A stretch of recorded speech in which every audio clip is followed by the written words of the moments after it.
Pound for pound, they were the most heavily armed fighting boats of World War II. These 50 tons of fast fighting fury were the smallest and most maneuverable naval craft, and fully war-loaded could exceed an amazing 45 knots. Screwed and glued together on a hull made of wood, they took on the enemy at close quarters with greater frequency than any other type of surface craft. And in one of the greatest stories of survival in World War II, the PT would play a vital role in the making of an American president, John Fitzgerald Kennedy.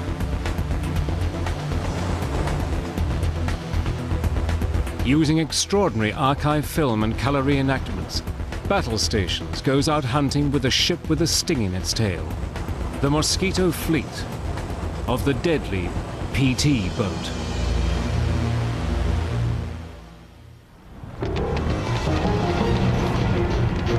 Patrol torpedo, or PT boats, are built for an astonishing variety of missions. They ambush, hunt, and maraud Japanese supply barges, earning them the nickname the Devil Boats of the Night. These giant killers carry out high-speed torpedo runs on heavily armed cruisers, and when ordered, sneak into enemy-held territory to drop off spies. The words of John Paul Jones, "Give me a fast ship, for I intend to go in harm's way," seem to have been written for a boat that is reliant on speed for its survival. The story of the patrol torpedo boat begins with the development of the Mosquito Fleet's sting. The torpedo. Torpedoes have been around since the American Civil War, but they were massively unreliable. In 1866, Robert Whitehead, an English engineer, developed the first self-propelled torpedo. It was a technological breakthrough. Here you have a weapon that could be launched at some distance, not necessarily from a ship the size of a battleship, that could sink just about anything afloat. On June the 10th, 1918, the world sat up and took notice when an Italian motor torpedo boat sank the huge Austro-Hungarian battleship Szent István.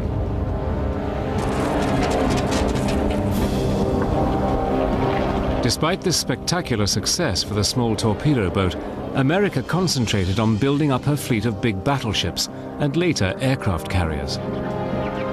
Surrounded by deep oceans, its navy had no place for a fleet of motor torpedo boats that were designed for narrow seas and coastal waters. During the 1920s and 30s, a new pastime swept the USA: speed. Hundreds of thousands watched as adrenaline-fueled speedboat racers competed in a series of death-defying duels. The technologies used by these super-fast craft would later shape the design of the PT boat. One of the leading British innovators was Hubert Scott Payne. In a legendary race of the interwar years, Scott Payne's futuristic boat, Miss Britain III, just lost out to American legend Gar Wood in his four-engined Miss America 10. Scott Payne and Wood's futuristic craft traveled at top speeds of over 100 miles per hour. This would later take inspiration from their lightweight materials and high-octane engines to provide the PT boat with the 45 knots it would need to survive in combat.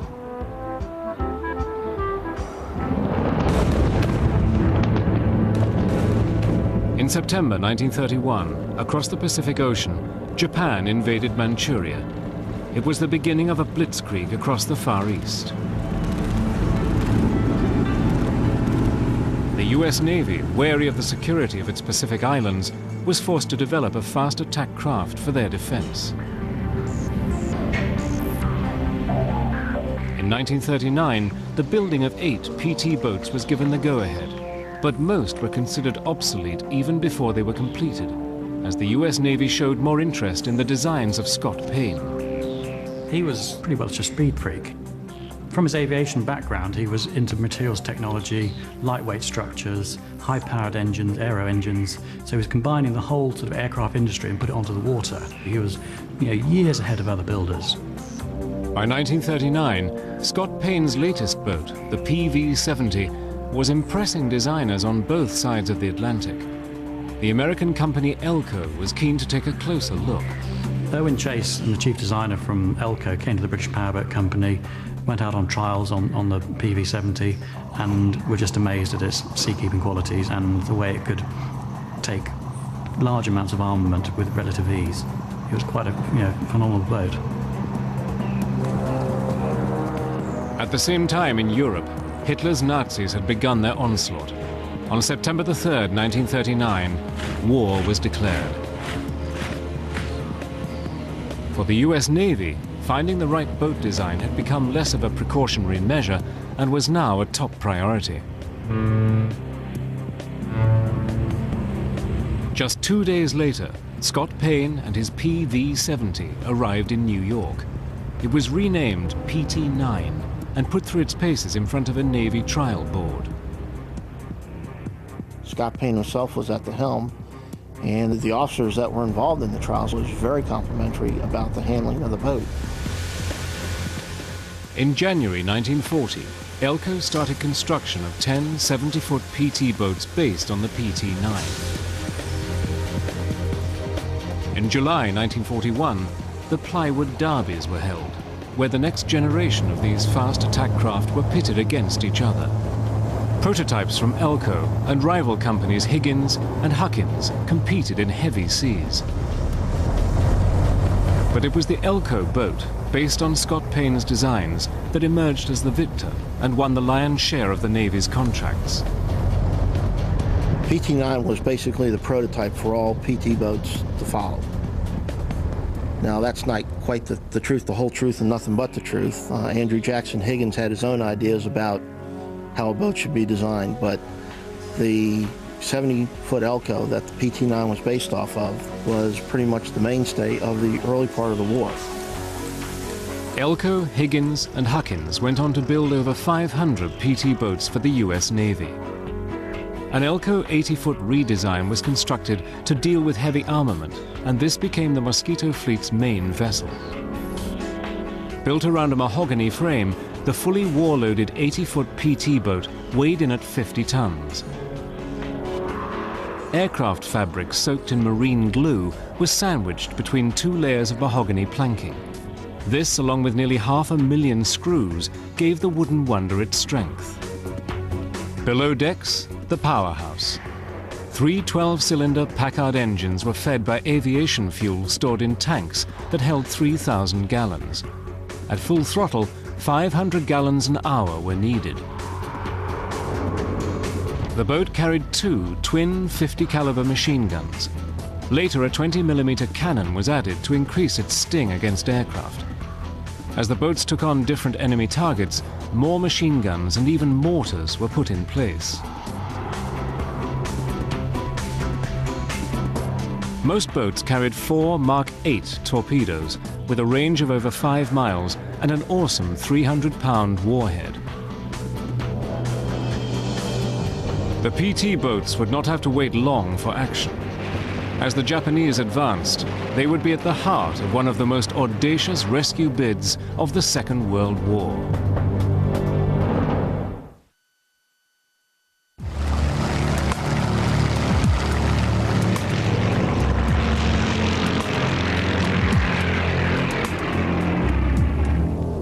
On December the 7th, 1941, carrier aircraft of the Imperial Japanese Navy attacked Pearl Harbor, bringing America headlong into a new world war.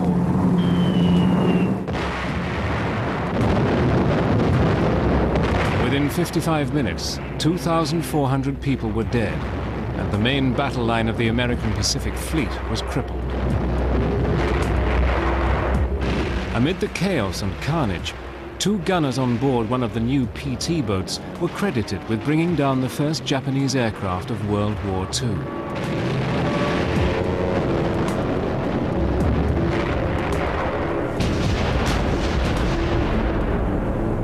After Pearl Harbor, the Japanese embarked on an ocean blitzkrieg.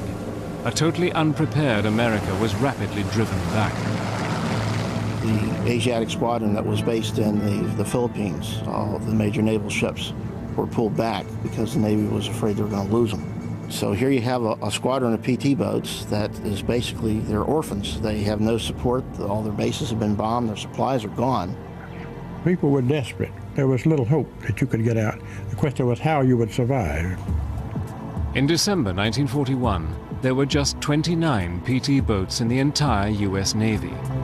They were fighting to earn respect from a Navy that was far more concerned with its big ships. The naval hierarchy used nicknames like Spick-Hit, Plywood Wonder. It just didn't fit into their world, and they didn't want it in their world. They figured we were some joyriders on fast yachts. Before the war, the top brass was unsure of what to do with the PT boats. Many thought they should be relegated to the sidelines on support duties. But the determined fightback of Squadron 3, based in the Philippines, would change everything. Against all odds, these beleaguered boats took the fight to the Japanese. Most famously, they carried out near-suicidal torpedo attacks deep in enemy-held waters.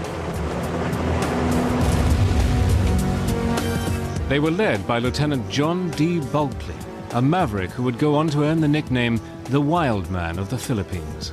The man was a hero. What he did was done on sheer leadership and force of personality. Despite the heroics of Bulkley's Squadron 3, the Japanese juggernaut continued. By February 1942, they had advanced to the Bataan Peninsula. General Douglas MacArthur's headquarters on the fortress island of Corregidor were under threat. President Roosevelt ordered him to escape, and Squadron 3, led by Bulkley, were given the assignment. Many regarded it as mission impossible. Watson Sims was a 22-year-old radio man aboard PT-32, part of the 4-boat rescue squadron. We were to run 2 nights, hiding by day among the islands. There are thousands of islands in the Philippines.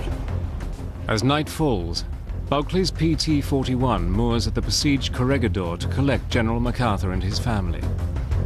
After vowing to return to the Philippines, MacArthur and his party sneak out into Manila Bay.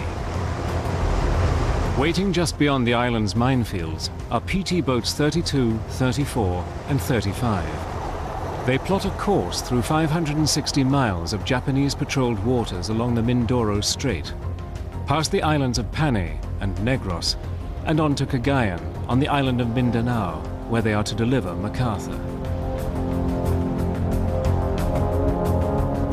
The squadron moves out into deeper and rougher waters to avoid enemy lookouts on the surrounding islands. Below decks, MacArthur is seasick. His wife, Jean, has to comfort him through her own bouts of nausea. In the pitch black, running on wrecked engines that have gone 3 months with little repair, the PT formation begins to separate. PT-32, one of the support boats, makes a mistake that nearly ends in Bulkley's PT-41 being blown out of the water. Watson Sims was on lookout aboard PT-32. I could see way back on the horizon there was some kind of craft pursuing PT-32.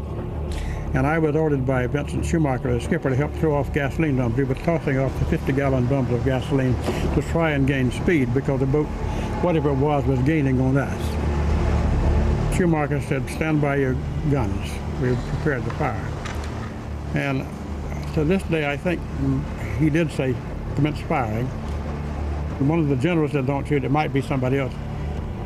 It turned out to be Bulkley with MacArthur aboard. And Bulkley was screaming, "What the hell is going on up there?" After the confusion, the squadron struggles to the midway point, Cagayan. As the boats refuel in a secluded cove, Bulkley assesses the situation.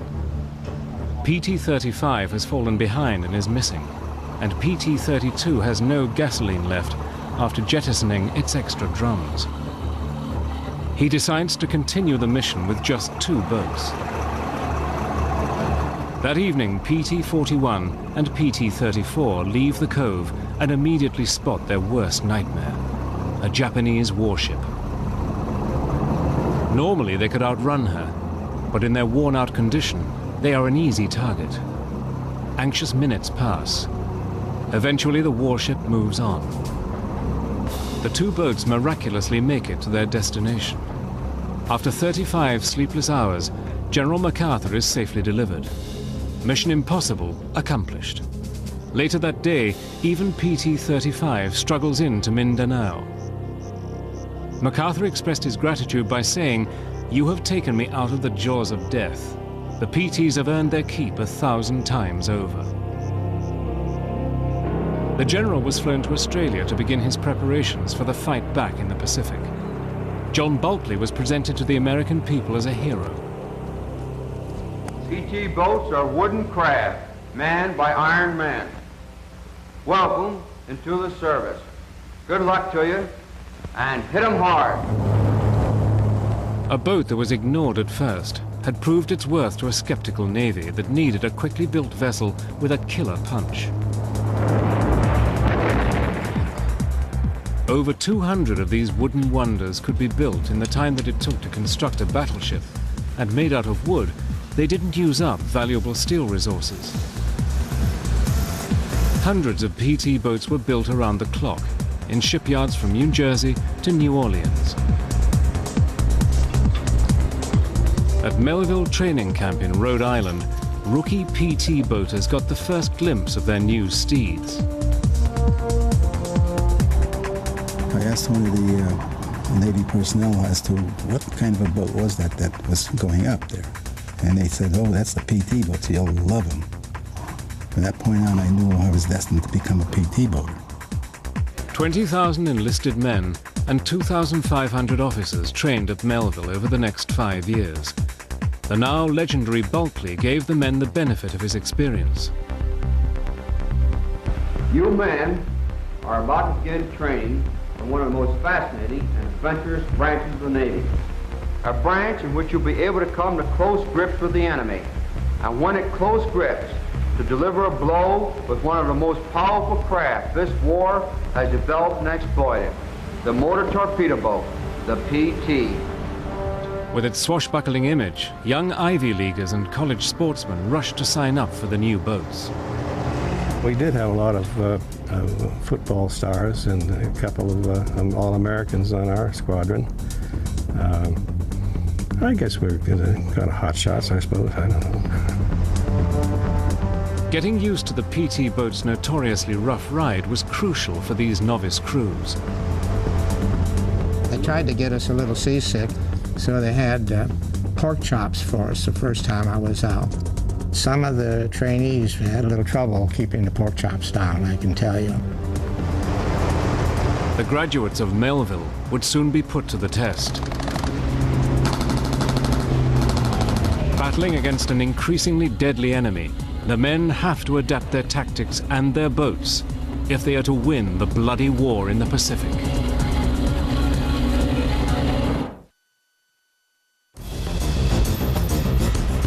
"7th of August, 1942. The fight back in the Pacific begins when US Marines invade Guadalcanal. The Japanese ran destroyers along the Slot, a deep channel of water that separates the Solomon Islands.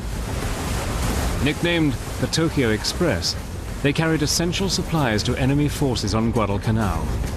Orders were given to stop them from reaching their terminal. For its crews, the PT boat was about to become a true home away from home. A typical PT boat provided fighting and living space for 2 officers and 10 enlisted men.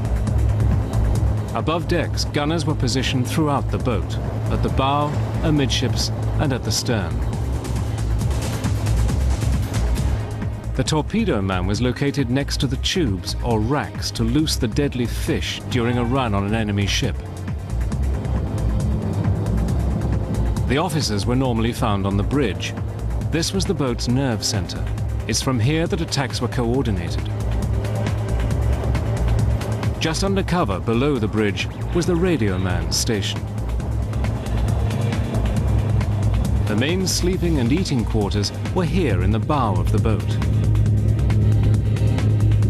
Next to the main living area were the officers' quarters, where future attacks were planned. Towards the stern was the engine compartment, where the packards were lovingly maintained by the motor machinists.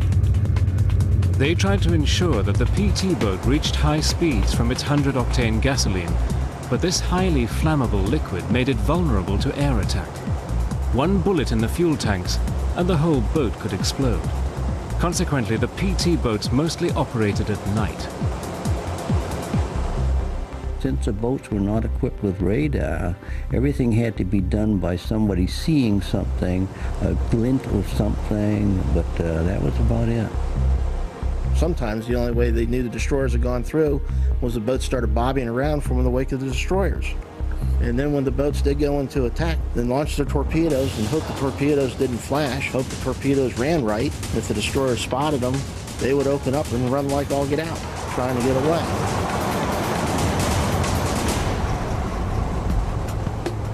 After a night taking on the Tokyo Express, the crews returned to base, where there were few home comforts. These men were at the end of the supply chain, and it showed in their ragtag uniforms. Mostly it was dungarees and shirt, t-shirt or no shirt at all. And sometimes even they tied a gun rag around your middle and let it go with that. We would take our clothes and we'd drag them through the water so that they would be rinsed by the ocean. It was not always nice because you picked up a lot of salt in your shirts and in your pants. The boats, or a base camp made up often of tents or native huts, became home for the crews. My first night aboard, I was given a bunk, the lower bunk, and I wound up with the greatest headache I think I ever had from the heat and the humidity. From that point on, I slept topside.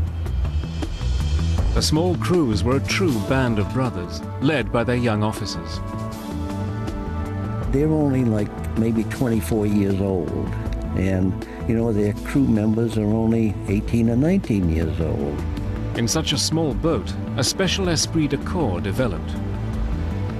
There was not a great deal of distinction between officers and enlisted men as on the larger naval ships. I guess it was resembling bomber crews, where they had small numbers involved and became very close. You had to depend on everybody else. Crews were further united by the abilities of their on-board cook. You took your hat off when you sat down to Karpinski's food. I don't know if they were chickens or seagulls, but we had a lot of some kind of fowl. When we went on an invasion, we were treated much better. We got ham and steaks. After a few days, we ran out of the ham and steaks. We had cans of Spam. He had no limit on the Spam. Food would sometimes be accompanied by the PT boater's favorite drink, torpedo juice. Taken from the torpedo's fuel, it was nearly 100% alcohol. If you put about a teaspoonful into an 8-ounce glass, it made a pretty good drink. We had a still going quite often, and they were distilling the stuff out. It was really powerful. They put a poison in it, so you had to get that out of there. But I've known taking a loaf of bread, cutting the heels off of it, and filtering it through that. So this guy had a canteen hanging on his belt, and I said, man, could you give me a drink of water? And I took a big swig out of that, and it wasn't water. It was torpedo juice, and I thought I was on fire. I just about jumped over the side. But there was little time for rest and recreation. The PT boat's attacks against the Tokyo Express had started to choke enemy supply lines into Guadalcanal. In February 1943, the Japanese were forced to evacuate. It was a turning point in the Pacific War. But victory celebrations were short-lived, as the Mosquito fleet was given its next assignment, the battle for New Georgia. The Japanese learned from their casualties at Guadalcanal and were no longer willing to risk cruisers and destroyers to supply their island forces. They started to use coastal barges, low-slung vessels that carried guns of up to 40mm caliber, equal to the heaviest armament of a PT boat. Only 4 or 5 feet of these vessels were below the waterline. The PT's torpedoes only worked effectively in depths of below 5 feet, so passed harmlessly underneath. The PT boaters were forced to come up with new tactics. So you had to have something else to destroy them, and so why use torpedoes? Instead, we'll use guns. The 37 millimeter cannons actually came from the Air Force. That was not standard issue. Now, I'm sure the naval regulations were horrified at the idea, but we were looking for all the firepower we could get. Modifications to the PT boats transformed this swift torpedo attacker into a rugged gunboat. Torpedo tubes were removed, losing thousands of pounds in weight. This increased the speed of the boat. Machine guns and even mortars were added to the regulation armament. Armor was also fitted to provide added protection from the hail of fire from the coastal barges. These new, heavily armed vessels soon earned the nickname barge busters and were out hunting every night. We didn't see them burst into flame or anything like that. A lot of times the firing would stop, and they'd say, well, either we got him, or since he didn't fire, we just assumed that he was gone. These firefights took their toll on the wooden boats as they were ripped apart by return fire. Repair was carried out alongside motherships called tenders, or by the men of the shore bases. Being a wooden hull of very simple construction, repairs were pretty straightforward. I mean, if you had a shell hole, you could patch it up or replace planks. Unless it was major structural damage, then they could be pretty well, put back together. A little glue and some more plywood and a couple of bolts, and you screw them together, and they're pretty easy to patch up. Get out on patrol again.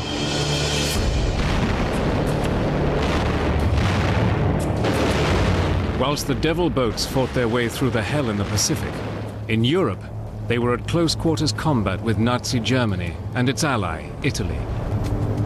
These 50 tons of fast fighting fury worked closely with the motor torpedo boats of the Royal Navy that had been fighting to keep Britain's shipping lanes open. They were eager to share their giant killing tactics with their new allies.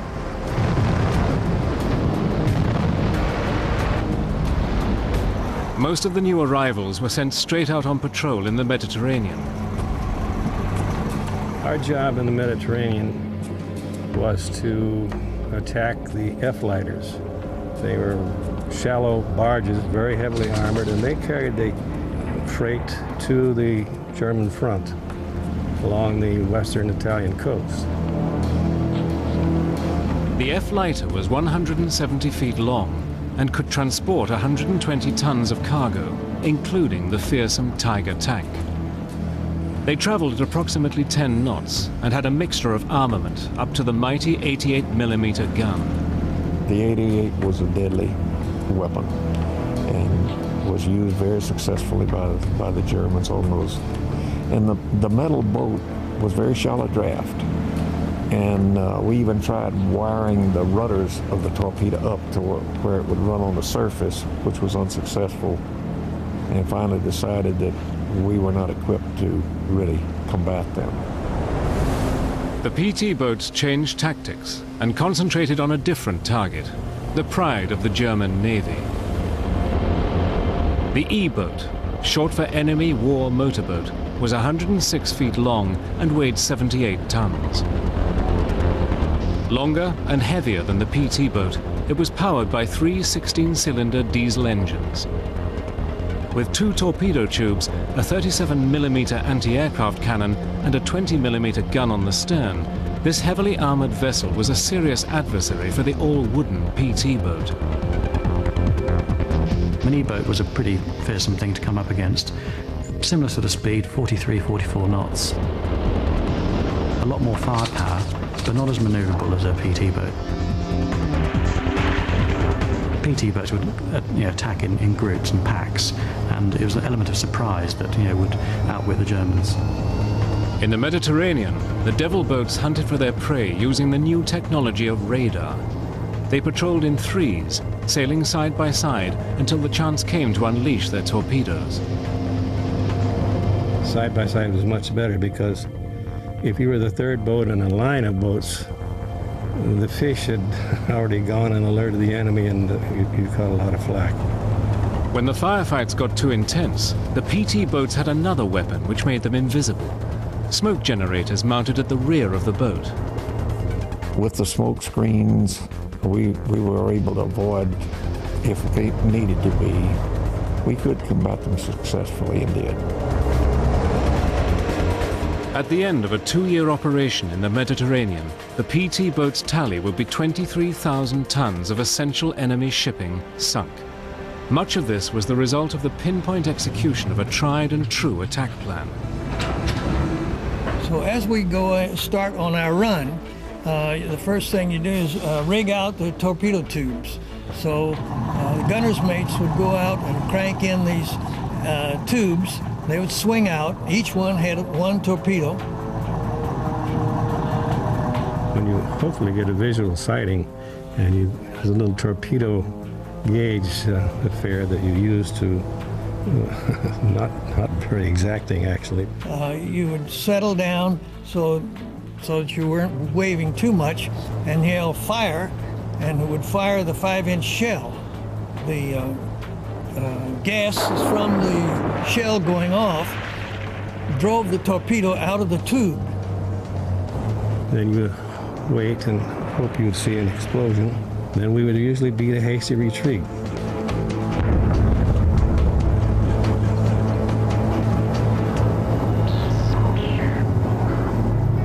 In 1943, a simple innovation revolutionized the use of torpedoes by the PT boats. The old torpedoes were fired from their tubes by using an explosive charge, which expelled them at 40 feet per second. But the accompanying flash often gave the boat's position away during a night attack.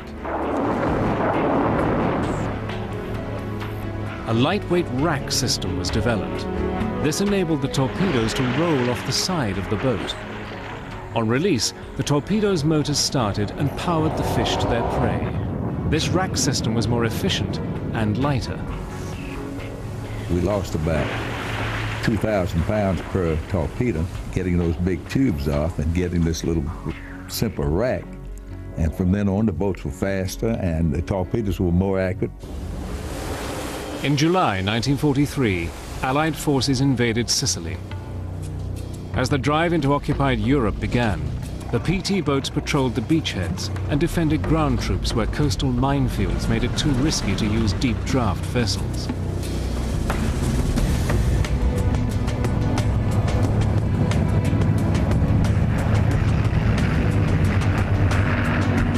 D-Day, the 6th of June 1944.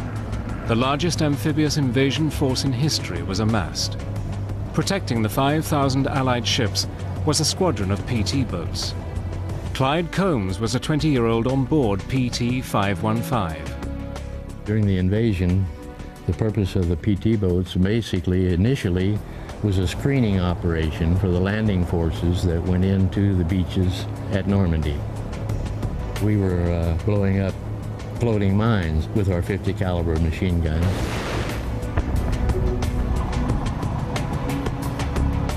One thing that I remember was the darkness of the night and hearing the sounds of planes, and as soon as it got daylight, all of the C-47s carrying the paratroopers, they did a wonderful job. From our station point, you could see the landing craft. We were probably maybe half a mile offshore. Throughout D-Day and the days beyond, the PT boats were on lookout at the western end of the invasion fleet for any German naval counterattack. We were constantly on alert with the radar again, but in our particular area during the early days of the invasion, the E-boats had stayed on around the other side of the Cherbourg Peninsula. The invasion of France signaled the beginning of the end for the Nazis. But the war against the Japanese still had to be won. In the Pacific Ocean, a 26-year-old lieutenant who would later become president faced an ordeal that would become the most famous PT boat story of World War II. By August 1943, the PT boat and its constant attacks against the coastal barges and the warships of the Tokyo Express had started to take their toll. The factories in America had supplied these Pacific raiders with squadrons of new boats, and the men who sailed in them were keen to take their fight to the Japanese. On the morning of August the 2nd, a young lieutenant named John F. Kennedy is out commanding PT-109, which is part of a 15-boat group patrolling off the island of New Georgia. Jack was a very popular fellow. People admired him. He was just a good officer. He just was. That's all there is to it. He was a great boat handler, having had experience up north around his home, you know, in sailboats and things. He had a little wind-up Victrola, and he brought records. And so he'd play those records, and we'd listen to it. But he had an 80-foot boat that had seen lots of service. The engines just weren't in apple pie order. The constant sorties have worn out the 109, but the enemy supply lines to the northern Solomons have to be stopped. Kennedy is out hunting again at 1 o'clock on that fateful morning. In his pack of marauders are PT boats 162 and 169. Nearby, the Japanese destroyer Amagiri has dropped off its supplies and is on a collision course with Kennedy's patrol.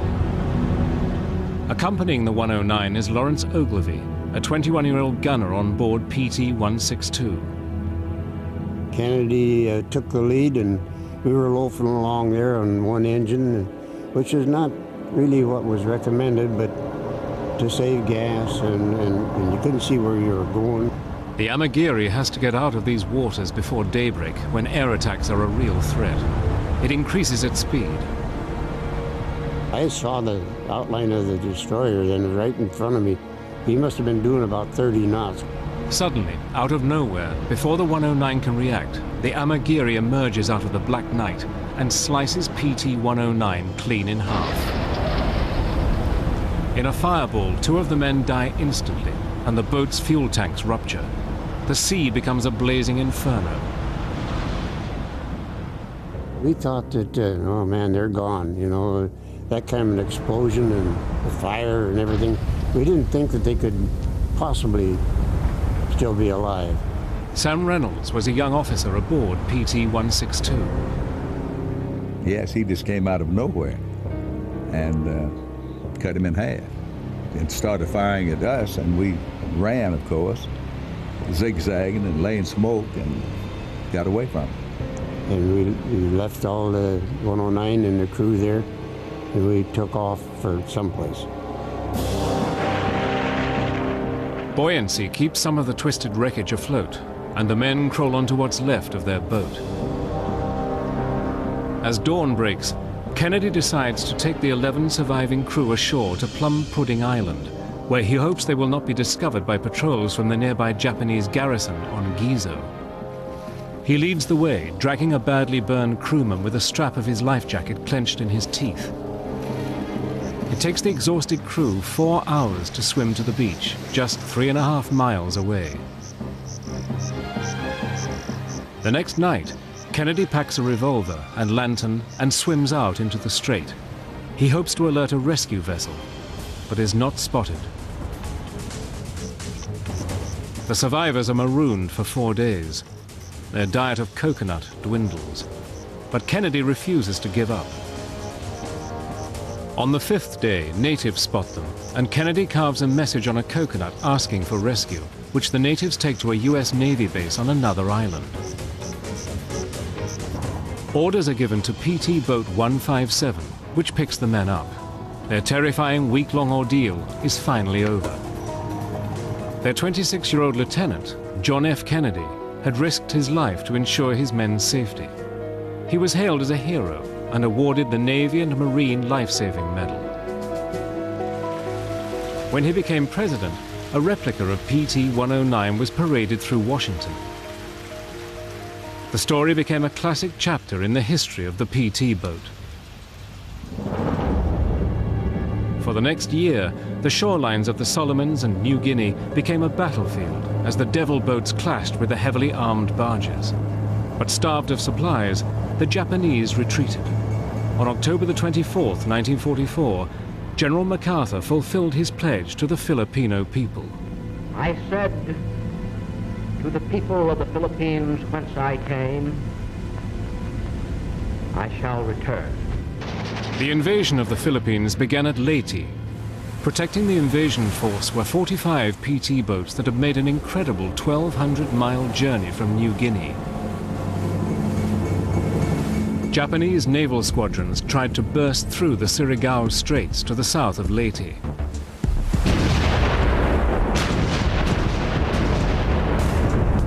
PT boats would act as scouts for the US battleships and cruisers. Frequently, they found themselves in the first line of defense and came under attack from enemy gunners and aircraft. When someone said there were aircraft approaching, you began to weave back and forth, and once he settled down into his approach, that's when you gave full throttle and turned one way or the other. And the whole time you tried to bring your guns to bear, but we would never stay long enough for him to line up. On March the 2nd, 1945, PT boats proudly took General MacArthur back to Corregidor, from where he'd escaped nearly 3 years earlier. The Mosquito fleet had come full circle. The PT boats continued the fight until the final victory over Japan, but there was no place for them in the post-war fleet. Built out of wood, not metal, there was no way they could be mothballed for future use. So in September 1945, on a small island in the Philippines, most of the PT boat Pacific Fleet were lined up on the shore. I had been assigned to Base 17, and at that time that was where they had brought a lot of these boats onto the beach. Without ceremony, one by one, the PT boats were set ablaze. You just kind of piled them up like kindling wood and burned them. You did all you could to protect that boat for the time that you were on it, and then to just see it burn, you know, like it was nothing, you know, that's kind of hard. Maybe you could compare it to a wonderful automobile that you had, and you saw the thing crushed to pieces or something, you know, a sadness maybe. Obviously, there's a certain communication between you and the boat, and then to see it go up in flames, it just didn't seem right. 121 boats were destroyed in this vast funeral pyre at Samar Island. It was an ungracious end for a boat that had done such an amazing job. From the hell of the Pacific to the invasion of Europe, this giant killer with the heavyweight punch will be remembered forever by the men who served on it. I've been on many ships, and I think probably my greatest love affair was the PT boats. You still think, I guess, of your first love, maybe. There was no other comparison, actually, as far as boats are concerned, because there is only one attack boat, and that was the PT boat. I think they were very successful, and as far as I was concerned, played a most important part in World War II. It was a boat that struggled for early recognition, but the brilliance of its design, the daring of its missions, and the courage and sacrifice of its crews will ensure that the PT boats of the Mosquito Fleet will never be forgotten.